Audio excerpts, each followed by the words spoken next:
Okay, and welcoming to the show. Danilo from Galaxy of Film joins us tonight. How are you, bud? I'm doing good. Thank you guys for having me on this podcast. I really appreciate it. Anytime, anytime. Curtis Michelle is speaking up from Indie Podcasts Unite. How are you? I'm doing good. How are you doing? I cannot complain. Okay. Is that a complaint? Nope. Not tonight. Not yet. Yes, no, maybe. So, yeah, we just kind of just rank just the streaming platforms. Like, what are the pluses? What are the negatives? What's a common problem kind of faced with them? What's a common highlight that you get with them? Because we are in this age now where no one seems to want physical media unless it's like a Blu-ray remaster. And then at the same time, streaming sites keep taking down stuff that they've just added. So it's an interesting thing. So there's some, just a highlight for everyone. You know, there's some big ones. AMC has launched recently the horror spotlighted one, Shudder. Still the three big ones are Netflix, Amazon Prime, and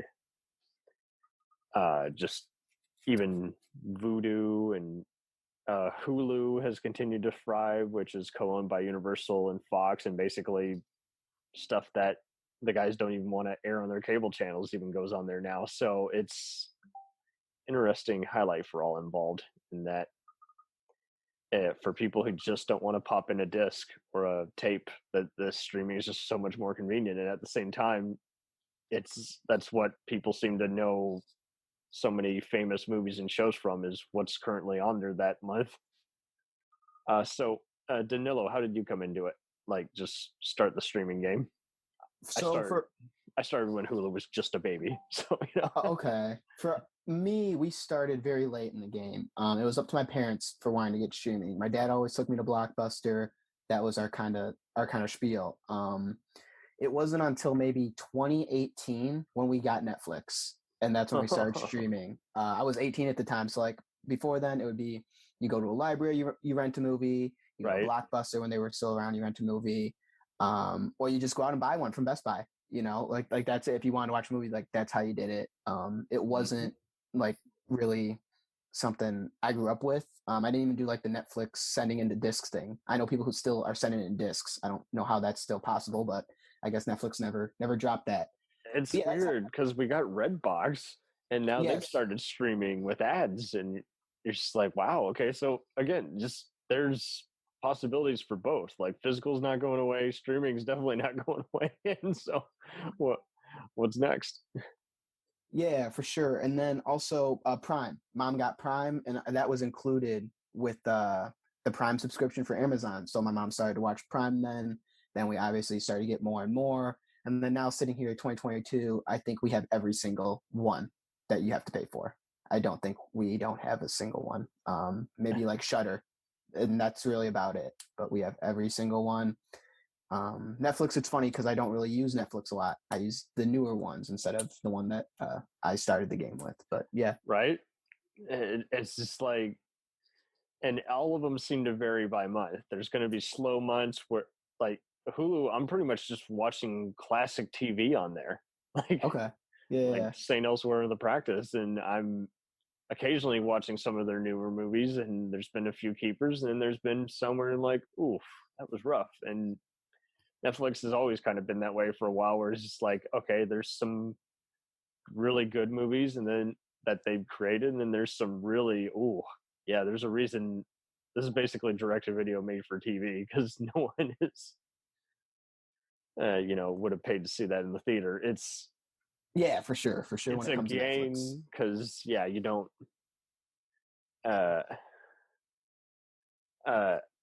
you never know what you're in for, but at the same time, you're just so glad that you have these options, that you don't have to spend what you would spend at a movie theater for something that probably would have disappointed. And same thing with even the TV show. If you don't want to buy the whole expensive package, the DVD or Blu-ray set, you can again, just stream it all and know if the show is right for you that way.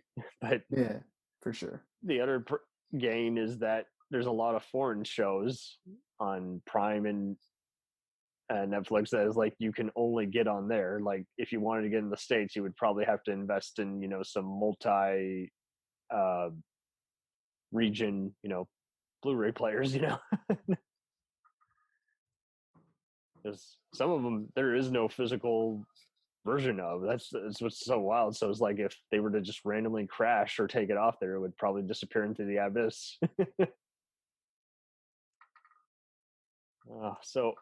Curtis, let you weigh in. Well, one I haven't heard mentioned yet is Apple TV Plus. Yes, that's more newer, and that and Peacock. Yeah. Yeah. Now, out of all the streaming services out there, Apple TV Plus I think, produces the best quality shows and films. Because, I mean, they had Coda, which won Best Picture. Did you see The Morning Show? I haven't seen it yet, but I've seen a lot of great sci-fi and comedy shows on Apple, including Ted Lasso and Ted Lasso. And it's interesting how basically they bought A24 production company, so they're going to change how that's done, but buy a lot of the big festival movies, and then they got a new TV show with Sam Jackson, Somebody Gray, that's getting some acclaim. So they started slow, but they're definitely paying off because it's like, Peacock is doing a few different things. Where it's like, hey, we got your favorite, comedy shows, but we also got extended versions of the episode never before seen. So I'm like, okay, interesting. Yeah, Peacock, they brought Saved by the Bell back. Yeah. Yeah, so that's good. Another one I like is HBO Max. That's my favorite. I have a quarrel with them ever since they did that. They did that last year when they did that. We're going to release the same movies, at the same time, and they screwed up. In my opinion, they screwed all those directors out of a lot of things. It sounded like it was just something they, did behind their backs. But I love that streaming service. I always am watching things on it. I think they have the best content. It's definitely what I started doing during the pandemic, because it was like, okay, so even I'll be able to catch up on their latest Warner Brothers own movies, but I'll also be able to watch some of their classics, shows and all there that are very well remastered for streaming, and and that's just it. If you don't like a new thing, that's okay. Something good will eventually come along. Kimmy was especially a highlight of their latest movies for Steven Soderbergh. I don't know if anyone heard about that one, but it's totally recommended. I did hear about that. I saw it had that. It was on Letterboxd. It was in like the top 10 for quite some time. I just didn't know that was HBO. I never got around to watching it. Yeah, totally recommend. It's gonna blow your mind. But yeah, so it's like Peacock, Apple, and Max relate to the HBO Max. Conan, he's bringing his talk show back to HBO Max. Mm-hmm. I can't wait. When it's coming out, I haven't seen anything about it. Basically, he's still doing the podcast for now, but yeah, I think you can definitely expect that midway through this summer, maybe next year. Well, that's going to be good. Also, Ellen, she's bringing her shows to HBO Max. Interesting. That makes sense because she did a lot of her now the only one they need to bring over is James Corden. All their shows are ending. They all need to go to HBO Max. John Oliver went to HBO Max, and he was the first ones, wasn't he?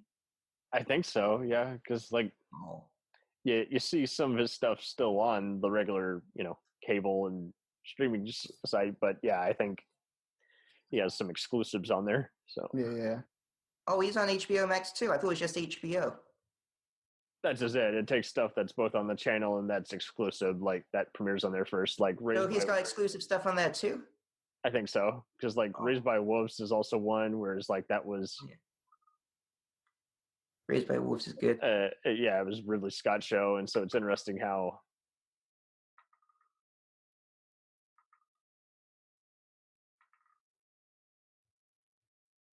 Oh, are you saying more?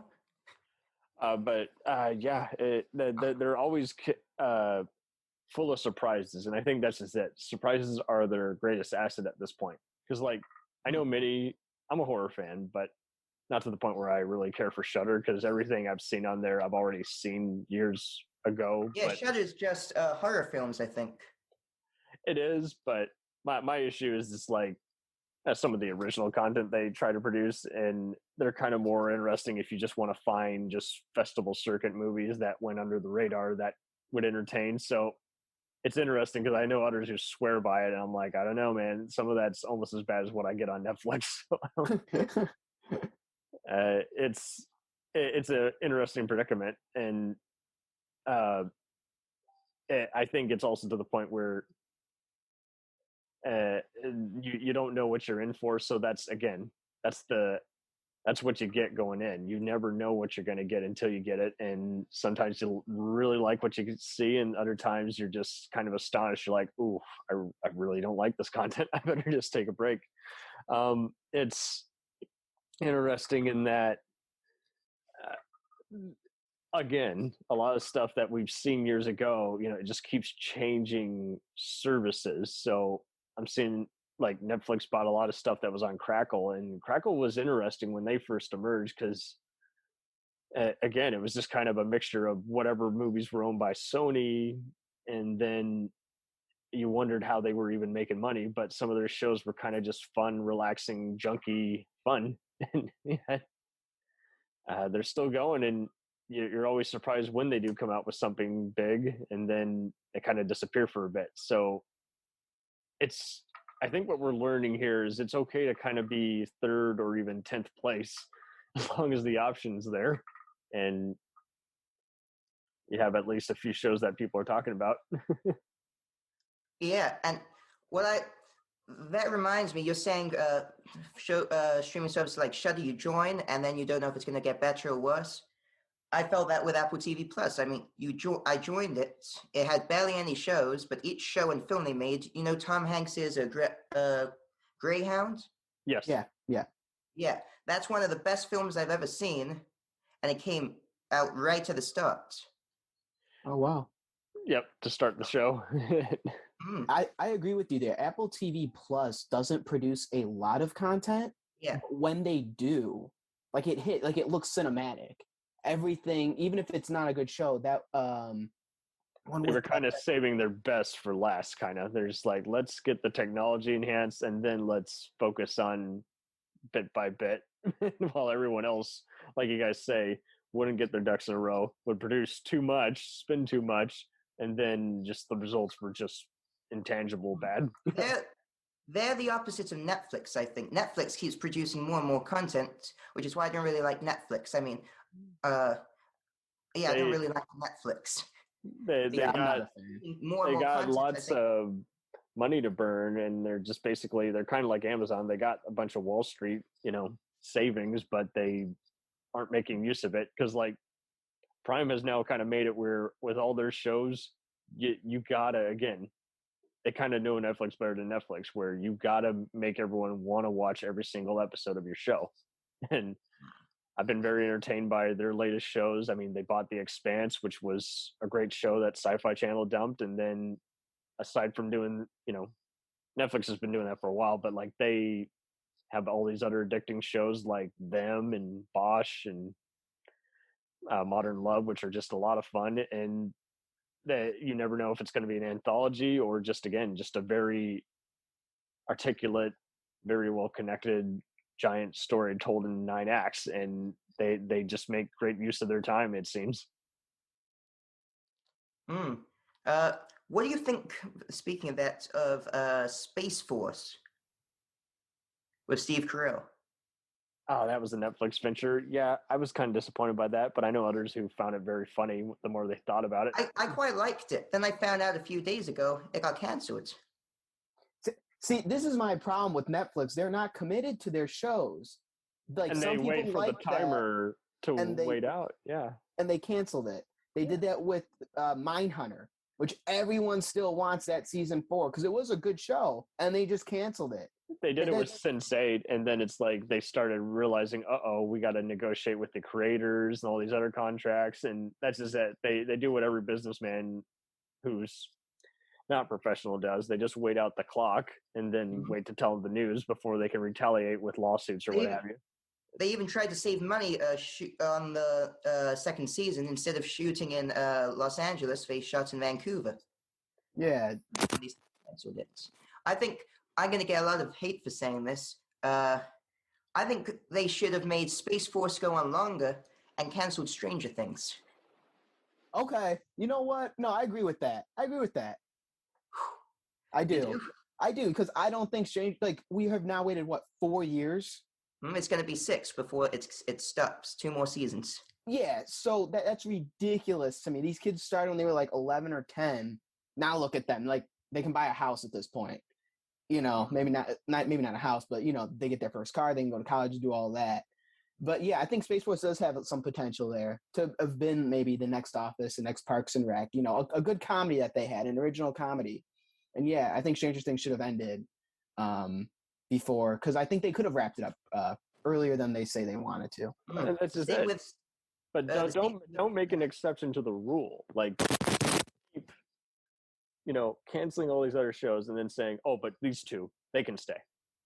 We'll make an exception to you. That reminds me of The Flash. That's on CW. That should have been canceled long ago. I never got into the CW. The CW was something I never ventured into. Well, that's probably a good thing, because I think they don't know when to cancel their shows. They only just realized they need to cancel DC Legends of Tomorrow a few days ago. Yeah, HBO Max has been a saver in that they've been uploading some of those DC shows, and then some of those are just just people. It's just as bad as when you're at a job and your boss doesn't have the sense to tell you, hey, I don't like what you're doing. They just say, hey, I just want to, I want to fire you. That's kind of what we've gotten into corporate wise, where we're just seeing a lot of these companies they don't know how to save face. They don't know how to just say, hey, we're just not interested in that content anymore. We've changed hands, and the vice president of programming or what have you. And it's just be honest, just tell people, or better yet, no fair complaining about subscribers if you just don't want to give them what they want, and people will, like you guys say, start revolting and leaving platforms if they just keep doing the CBS or Fox or NBC format of just canceling everything after 10 episodes. Then streaming has no more worth than regular network programming. It's just, and that could be why Netflix lost 200,000 subscribers. Totally. They just keep on disappointing. And I know some of it's bad because I keep seeing memes where people are making, I spent, 2 hours just looking for something to watch. And I think the other thing is they just don't give you a good enough synopsis or trailer for anything. Anything I would find out, I would always go to sites that compare your interests and say, here are some shows that if you like this, you might like. I'm like, it's just ridiculous that I have to go to outside information just to figure out what the main host can't bother to sell. It's frustrating. You have to do all this extra homework to see if you might like something or should spend time with it. It's just nonstop. And Netflix prices keeps increasing, but I'm not seeing anything of better return. We'll return after these messages. Do you ever find yourself thinking about who would win in a fight between Goku and Superman? Hi, I'm James Gavsey, and on the Who Would Win show, me and my co-host Ray ignore anything important happening in the outside world and debate fictional battles between characters from comics, movies, and video games. We got a new show every week, and almost always am I the winner. Yeah, not true, Ray. In the past, we've discussed such matches as Captain America versus Darth Vader, Solid Snake versus the Iron Giant, classic matchups like RoboCop versus Terminator, and even the Muppets versus Sesame Street. That one was crazy. So if you're a fan of geek culture and love a spirited debate, check out the Who Would Win show wherever you get your podcasts, or check us out at whowouldwinshow.com.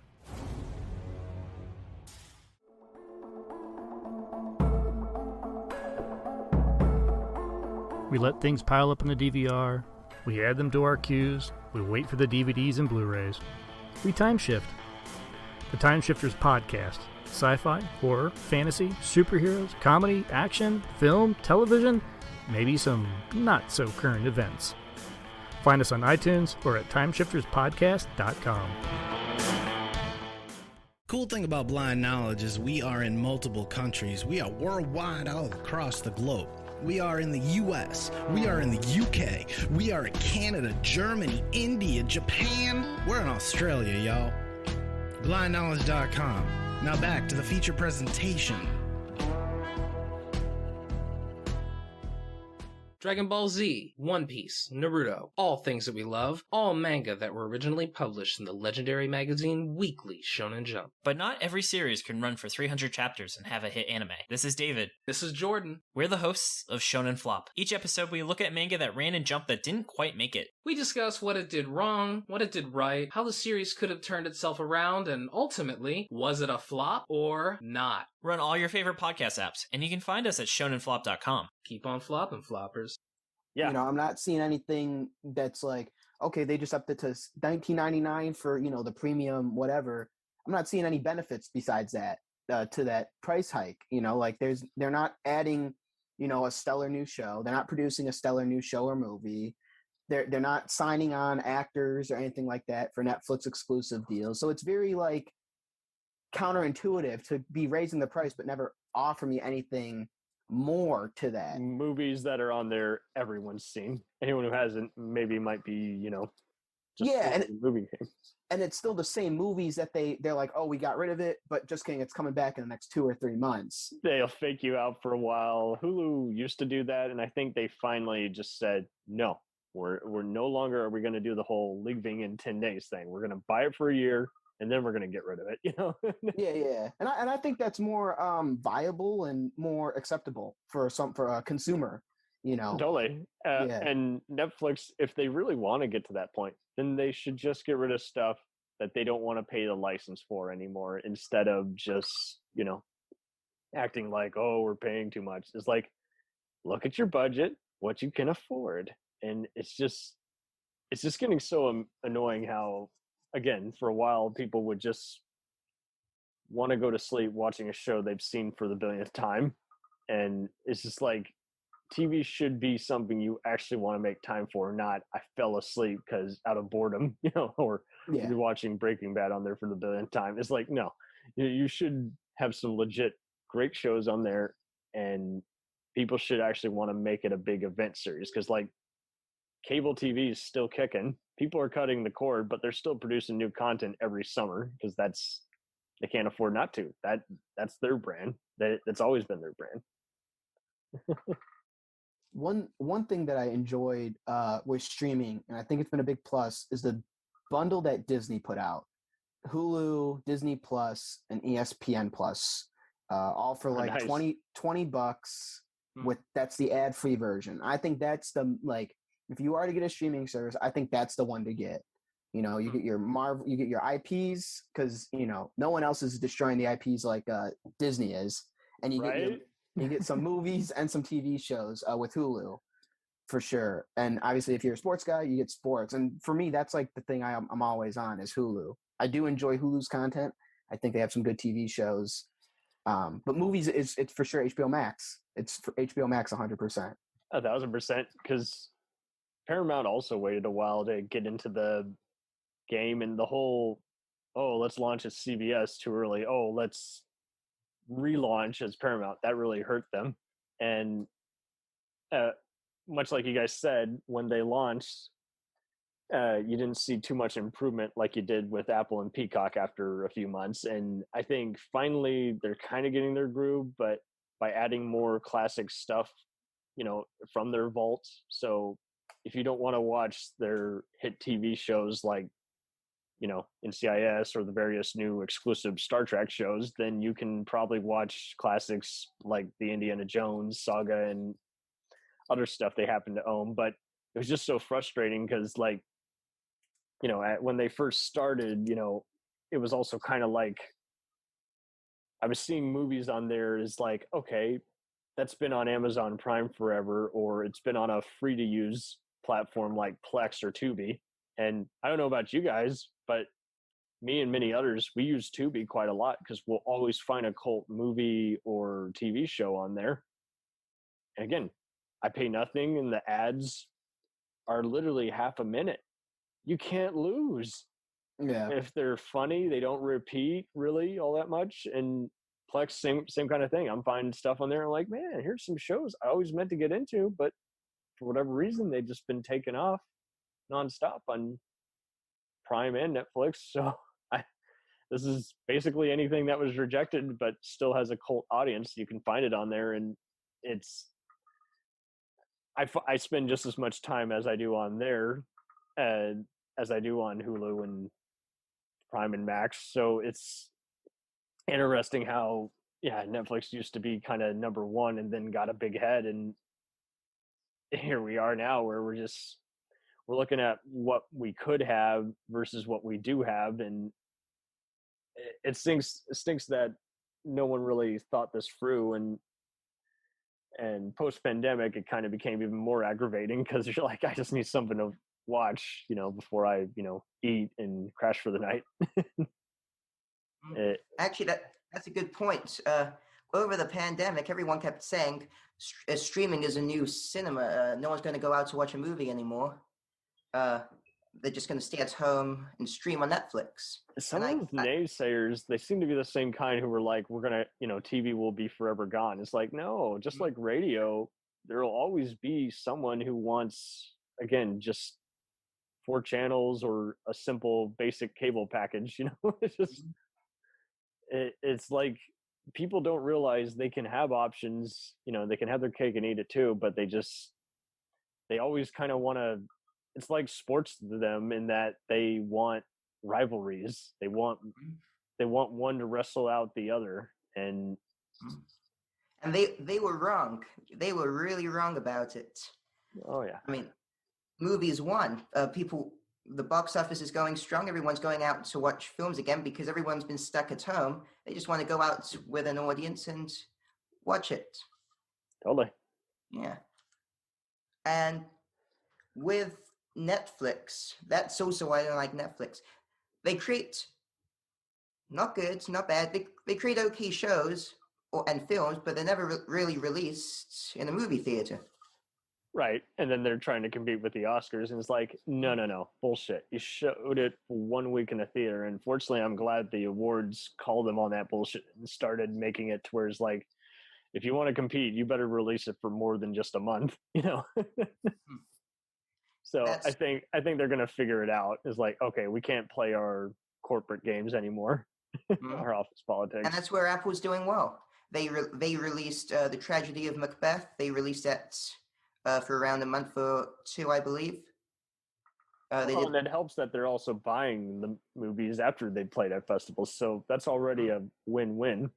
And that it's just like, that's what you got to do. I mean, anytime you're at a giant event, there's often a talent scout or a producer who's, in charge of marketing or what have you, and they're looking for stuff to feature as part of their platform. So it's just like Netflix didn't seem to have that. They just had a bunch of guys who had money. So it kind of reminded you almost of kind of these video on demand movies that were starring the likes of Morgan Freeman and Robert De Niro and Bruce Willis that caused some of them to retire, where you're just like, man, people really get taken advantage of when they just see the dollar signs. They don't read the terms of use, and they don't realize, man, you really are killing your value. Because like, that's kind of what we've had to notice too with filmmakers and actors. They're forgetting that they market themselves as a brand. But once you injure the brand, then there's just no coming back from that. You got to just respect yourself the first time out. And so if Netflix, wants to recover anything, I guarantee you, we're all going to just say, screw it, just what they've done. Everyone is complaining. The reason they're not on Netflix anymore is because of the price. I haven't really. When you choose an option, you have, I think, the basic option, or you have a premium option, or the best one. Everyone always goes for the best because the basic option is bad quality. It comes with ads, I think, and you're unable to really share it with other people. That was a predicament, and I'm sure they might even start restricting how many titles you can download to your phone. And yeah, and if you share your login information, you have to. They're aware people doing that. Apparently, they're going to charge you extra for that. Just ridiculous. Yeah, they need to make it cheaper, not more expensive. Yeah, and so who do you think is going to win out? Give us your top 5 that, based on what you've been watching and seeing, that are just kind of probably going to overtake the year, because obviously Netflix not going to be in that top 5. So I'll let you go, Danilo. So Max is number 1 on you. What's going to be number 2 through 5? I think Disney Plus will be number 2. I know they're supposed to launch that Disney Stars because they own Fox, so they're gonna want to make money off of that, and they know all that they have is just kids and IPs right now on there, so they're gonna probably launch that Disney Stars thing this summer, sometime down the road, and it might be at the end of the year. So I think it'll be HBO Max, Disney. As much as I hate to say it, I still think Netflix is going to be up there, even if they're losing people. It's like the poor man's streaming service. Well, I get that. I'm just saying, I just mean in terms of quality. Quality? Apple TV for sure. Okay. I think Apple TV is doing everything Apple, right. Max, Disney. Yeah. And Hulu. Hulu's going strong. They're getting big stars. They just had that one with Ben Affleck and Ana de Armas, that Deep Water. It wasn't the best, but it's still big stars in there. They're doing their bigger movies than they used to. So I'll put Prime in there because they're working with Blumhouse and doing a bunch of exclusive events. And again, they're also ad free. So it's just like everyone has their ups and downs and exclusives that they take advantage of. And it's like, I think Netflix is going to be number 10 or 11 realistically for people. And honorable mentions, definitely Tubi and Plex. You just can't beat a free streaming platform like that. It used to be free platforms were a joke because they were just movies that no one really wanted to see or spend money on. And those have come so far to today, in that now they have hysterical ads, and they got something for everybody. It's like, hey, here's a little syndicated show that everyone used to watch, but you can watch this for shits and giggles, and here's this other fun movie that no other streaming platform seems to have for whatever reason. IMDb TV, the free version, actually has some good films as well, and that does come with like a few ads here and there, but they do have some stuff. I know they had The Wolf of Wall Street on there for free to watch, and Donnie Darko. I watched those on there, and like, you're right, like the ads were like 30 seconds to a minute, not even, and they were hilarious. Like, they're ads you're never going to see anywhere else probably, but they did their job. Yeah, you got a good movie. You got a good movie out of it though too. I can definitely confirm with you that. So for clarification, my dad does marketing for websites and everything. He says those are actually called over the top, like over the desktop. And that's totally the thing, where the ads are made exclusively for the internet. You're not going to find them on a cable or a radio or even a billboard. So it's like, that's wild. So I think that's just it. I think everyone has said is like, we got something exclusive you're not going to find. And like you say, IMDb, the ads seem to just have very big bloopers on my end, but I think they weren't too bad on the mobile version. But that's just it too, is like, free is free. You can suffer through a few ads if it's free. So, and like you say, it's a cool option to know there's like, hey, a movie that I'm hearing talked about on my app, I can go watch right now with the click of a button. Yeah. Well, any other closing thoughts, Curtis? I'll rank it quickly. Number 1, I'm going to go with Disney Plus. Okay, very cool. When I first heard about Disney Plus, I was amazed because it's every single Disney show and film ever made in one streaming platform for a cheap price. Then you got Marvel as well, Star Wars. I mean, you got it all. And Disney keeps buying more and more things. So that brings me to number 2, Apple TV Plus. But my question is, who will buy who? Apple buy Disney, or will Disney buy Apple? I think Apple has more money. I think Apple's like on a different stratosphere when it comes to money. Disney had to bail out a lot of loans just to buy the superhero stuff. So, yeah, if anyone else were to buy them at this point, then oh man, if it wouldn't be Apple, then I don't think Facebook has enough money. The metaverse. Maybe Elon Musk will buy it. Elon. Oh God. Tesla Plus.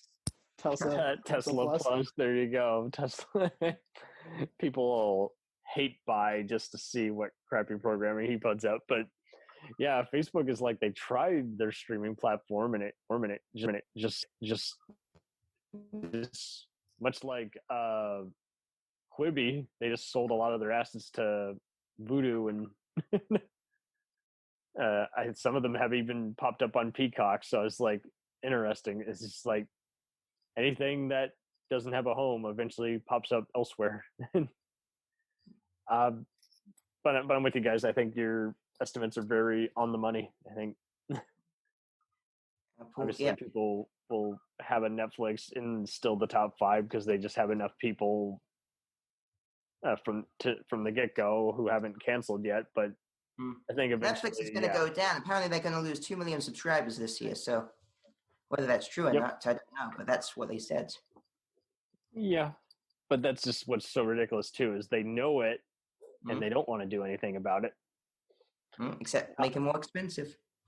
And obviously, yes, Shudder will be high ranking, but it's mainly just for like horror completists. And me, I don't find it all that rewarding because I've seen everything there many times, and it would be better served if you were a beginner just getting into movies that you don't have access to and you never did the Blu-ray game. But I'm sure they'll increase because people like to watch Joe Bob and other talk shows. And what I really just got to bet money on is Paramount better up its game. So it's original movies. They better kick ass. They better not be stuff that they just throw away, like when they first launched too prematurely. So anyone who wants to see their original Star Trek shows and there are other shows that are airing right now, but they cut the cord, that's a plus. But again, like they other than a few obscure movies in their vault that they've had there, they've really got to increase their movie repertoire. Netflix to me is the funniest thing before we end the discussion, because they have pushed now, I think for 3 years in a row, a film for Best Picture. They have put so much marketing behind a movie, Power of the Dog, Roma, and The Irishman. And they lost to Apple TV Plus, who I never saw an ad for Coda once. Maybe like, and I only saw it when I was watching like Ted Lasso or the other movies that would come out there. So that blows my, that just speaks to the quality that Apple has over Netflix as well. Because Netflix is just like, just to echo what everyone's saying. And Apple has something for everyone, much like Max. There's an M. Night Shyamalan horror series. There's a Stephen King adaptation. There's For All Mankind and See and Foundation. That's all 3 of these are great sci-fi shows because they remind you of the stuff you grew up loving, and it complements people who want to see just kind of a big, large-scale thing that is basically a 4-hour movie. And you're just like, yeah, that's worthy of one's time because you're invested in the serialization of it. And like you say, the movies, they were a win-win. Whatever is like Mahershala Ali and Glenn Close just starred in this one sci-fi drama that came out, and like you say, some of the other movies is like, if you didn't hear about them right away, don't worry, you'll hear about them later because they're gonna probably sweep the award shows, or they're gonna have a big name star that is just irrefusable. You're gonna have to see. And that's why I love Apple TV Plus too. All these famous actors are joining them. Did you see their ads where they said everyone but John Hamm's on it? Yes, I did see that. I did see that. That was a funny. They got Jared Leto, and he doesn't do streaming. They got Tom Hanks, who doesn't really do streaming. Exactly. They saw something. because it's good quality content. Even if the movie is bad, there was a few that were rough when they first started, like The Banker and with Sam Jackson that got basically lampooned because there was a scandal involving the real life subject that they had adapted.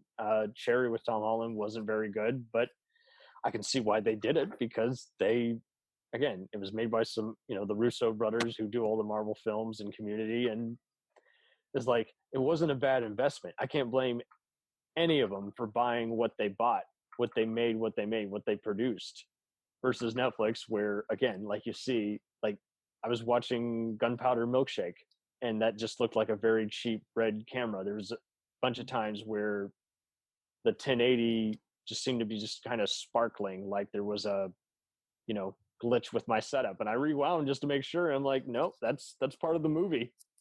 That's part of the movie. The blooper is in the movie, and it's nothing to do with continuity or a out of focus shot. It's a weird technical gag that should not be there millions of dollars later.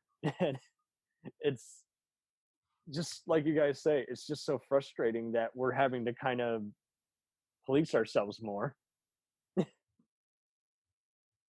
And it's kind of like the Blu-ray companies, where for a while everyone was doing a guess of who would do kind of a cheap remaster and who would legit do a definitive remaster by taking all the elements and making sure they looked perfect for whatever 4K TV you had. So it's just you got to go to more than just review sites now. Now you got to even ask your friends. It's like, are you watching anything on there? No, not really. Or, oh, absolutely, you positively. It's an investment, and try it for free 1 month. And it used to be it was kind of like the video store, where you would have to remind yourself, oh, I got to take the tapes back, or I got to take the disc back to this and that. And so, I mean, that's why it was so cool to have something like Redbox, because they had figured out Blockbuster by the time Blockbuster was folding its tent, and in that you can buy or rent the disc or the video game anywhere, and you can return it anywhere. You just got to remember when to watch it and everything. And it's just, now we're to the point where we not only have to remember what we want to subscribe or cancel, but now we got to remember why we're even investing in any of it to begin with if we're not using it. So it's this is definitely an interesting predicament, like you guys have all outlined. Well, thank you all so much for being on here, and I'm going to let you guys plug your shows real fast. So, Danilo, what do you got coming up on Galaxy of Film? Yeah, thanks for having me on. It's been a blast talking about streaming services. Absolutely. It's one of those quirky topics where it's always talked about, but never given the spotlight that it actually deserves. So yeah, thanks for having me on. I'm from Galaxy of Film, co-host there. I'm joined with Max Wood. You can follow us on every social media platform, just Galaxy of Film. Be sure to check out our YouTube channel, Galaxy of Film Productions. We have short films that we drop. We have vlogs that we drop. And Max does side projects on there as well. So be sure to check it all out. We got good stuff coming down. Busy. We are always busy. Yes. It's so hard to get any sleep. It's like 5-hour power nap, and then got to edit these 10 episodes. Yeah. Yep. Okay, Curtis, what can we expect from Indie Filmmaker Podcasters Unite? Well, this Saturday I'm putting on a show by that name. It's going to bring together podcasts from all around the world into one episode. It's going to be live on YouTube, on Twitter. You're the independent film channel of podcasts. Sure. The IFC. But more relevant than IFC. That's my joke. And it's a good one. IPC. No, IFC. IFC. Independent Film Channel. Remember, they were kind of a hot thing, and now kind of. No, I don't want to be like them then. Nope. Hopefully. So. I'm just saying you're more deserving of the title than them. Thank you. They're not making good use of their title. Thank you very much. They don't play independent films anymore. They play mainstream movies on what's supposed to be independent. Shame on them. Stick to the name, otherwise. Stick to their name, yeah. Get rid of a word. Yeah, so it's going to be this weekend. I have one of my cards here, title cards. It's going to be a big show. So I've got some great guests, some great cameos. I'm not sure if any of you have cameos in it. I'm sure I reached out to... actually, no. I never actually heard of Danilo's show. I'll reach out to you. No, I'm just kidding. It's all good. Offending the other guests. What the fuck? I want to thank you, Cam, for getting in touch with me. Thank you guys for scheduling this. This was actually convenient for all of us. And Danilo, I'm going to be in touch. Yeah, sounds good. Yeah, a Galaxy of Film. We'll be in touch with you as well. Yeah, nice meeting you. Nice meeting you too. Alrighty. Thanks. Everyone, keep kicking ass, and let's have a safe summer. Awesome. Have a good one, guys.